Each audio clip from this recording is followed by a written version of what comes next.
Hey guys, so Justin is leaving Cake, and we thought it might be proper to have him do a short leaving interview, since I'm sure a lot of people are really curious about his time there and maybe why he's leaving. But Justin, how long have you been at Cake, and when did you start working there?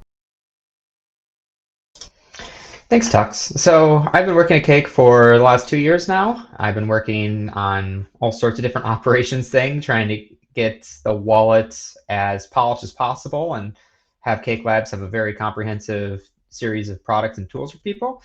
I started last October, and I've been talking with Vic as a friend for a lot of time before then. So Vic and I would already speak quite a bit before then. But yeah, the last 2 years I was working at Cake full time.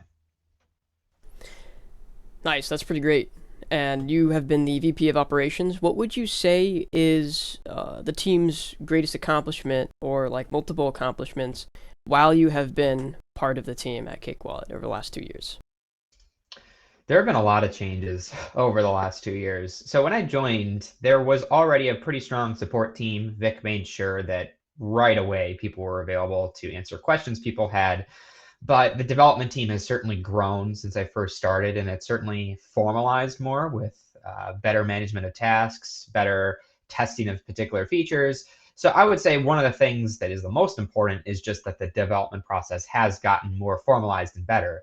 And in terms of the biggest releases, I would say the biggest release that the team was able to deliver on was bringing Cake Wallet to desktop. So now there are builds originally for Mac OS. Now there's one for Linux. We also have a build for Windows out there. So ultimately, there are a lot of things that have been done over the years. But I think one of the biggest features that was worked on was just the release of the desktop applications, so that Cake is no longer just a mobile wallet, but also as a desktop wallet.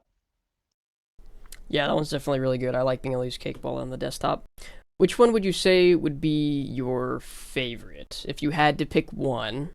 Because I know there's a lot. There's a lot of things that Cake has had come out over the past couple years.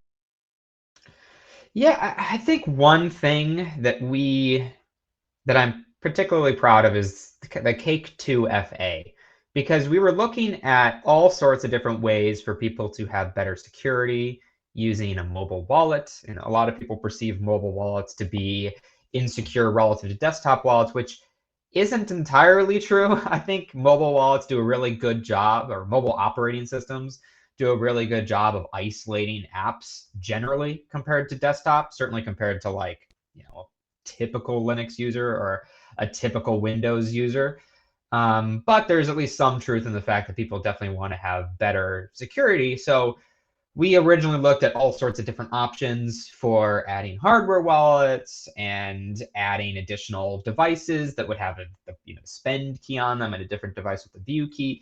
And even though Cake may decide to eventually add those features as well, and they are certainly still top of mind, one thing stuck out that wasn't really used anywhere, and it was staring everybody in the face. The same TOTP login code that you use everywhere. And we thought, this isn't perfect, but compared to a user set 4 or 6 digit PIN, which, let's be honest, a lot of people choose 1234 or something like that, we can really make this useful. We have a different device where you can have the TOTP secret residing on, and all you need to do is type in 8 digits to get in, and we can isolate it so that you can open your wallet. You don't need it to open, but you need it to spend, or you need it to add a new contact or something. And we really took that idea really far. And sure, it's not as comprehensive as a full encryption solution or having a private key on a different device, but for most people, this is great. You're going to a different country and you don't want someone to be able to access your Monero.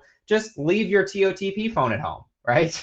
And it's that simple for most people. And a lot of people get the idea of these codes. So that's one of the things I'm the most proud of, is just a really practical security improvement to people that follows a very open basic standard. And we documented all sorts of the caveats and limitations to people. But I think we built out a really, really great comprehensive security feature for people here.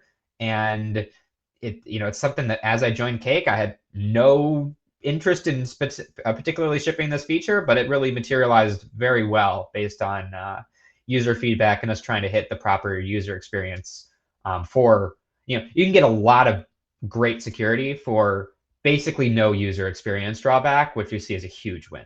Super easy to use. That's great. What would you be able to speak on what you might be doing for next endeavors? I'm sure a lot of people want to know that. I'm sure a lot of people have already asked you that. Is there anything that you can speak on in that regard? So yeah, I have not been super, or I haven't really talked about what I'm going to be doing. I will say that I will be doing my own build out of my own product and tools.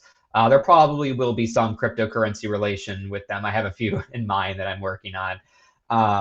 You always need at least one big project to work on. But I still will be sticking around to help Vic on a contract basis, assuming that goes through, which we both expect that to. So I'm not completely leaving Cake. I'm just no longer able to devote full-time effort to Cake. So I'm spending a lot more time on my own efforts, which I have not talked about or with anyone yet.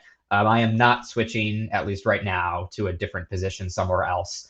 I'm not working for the Zcash Foundation, as some people probably are thinking. But ultimately, I will continue to be able to help with Cake, at least for a while, on some of the things that most need, or I can best offer assistance to. That's great. Your shoes will definitely be hard to fill, and yeah, I guess any last regards. If you have any ways that you want to shout out that people can follow you because you have a lot of external work that you've done for crypto and Monero especially. Just go ahead and say those. Sure. So I guess Twitter is still a thing. At J Ehrenhofer, just my first initial, my first name, and then my last name. Or you can contact me on Matrix. It's at SGP and then Matrix magicgrants.org for the server, and also email firstname@lastname.org is a good way to reach me as well. Some quick other things I want to talk about: the crazy amount of work that we've done over the last 2 years. It really has been a lot of building. I think people don't really understand how much effort it is to migrate from the very early version of Flutter that we built the application in to the latest and greatest. And so, that took months, and it took a lot of testing to make sure that you wouldn't introduce new bugs as you change it over. And so that happened. We added CakePay Mobile, which was a really, really good implementation. And sadly, we can't offer that anymore, but we'll hope to bring I it can back. attest to that. Yeah, so like that was, it was clear that we put a lot of love and attention to that product and the specific design of every feature component of it. And we've done that for all sorts of different things too. We broke out the Monero.com brand. That was fresh when I joined as well. So you all get a separate dedicated permanent Monero-only wallet for your foreseeable future, as we've added things like Ethereum to Cake Wallet, and Cake Wallet to continue the vision of having, being a useful multi-currency wallet. So we've done all sorts of different things, and I've been proud of been part of the team to actually do that implementation, build out the infrastructure to support that. People don't have issues with Monero nodes, for example, anymore. There's a reason why that works so reliably.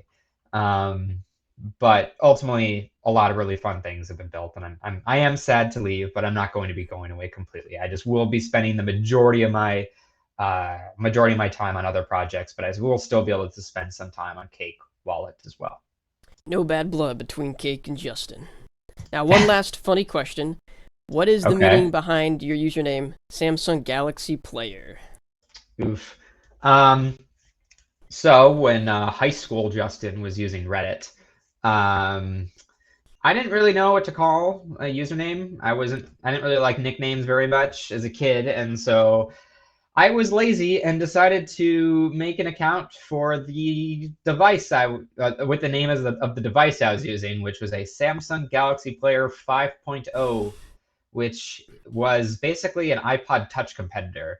I wanted to be one of those kids that like, oh, everyone else has an iPod Touch, but like you can't really do much. And I was already jailbreaking my brothers. Mm-hmm. So I was like, it'd be so much cooler if I could just have an Android and be able to mess with anything I wanted. So I was one of the weird people that, probably one of very few people that purchased that product. I didn't So even know that that is what product it's was a thing. from. Yep, old iPod Touch Android equivalent Amazing. is what I'm named after. So as There you you have it, may have guys. noticed, I do shorten it to SGP most of the time for that reason. Every name has a story. Well, thank you, Justin. Farewell to you from the Cake team. And of course, you will still be around the Monero community for the foreseeable future. You'll still be around doing whatever you will be doing. But I'm sure people will see you in lots of content in the future. But thank you for having this talk. All right. Thanks, Tux. Thanks for everything you do. Good luck with the Monero Minute and good luck at Cake. Thanks for everything you do as well. Take care.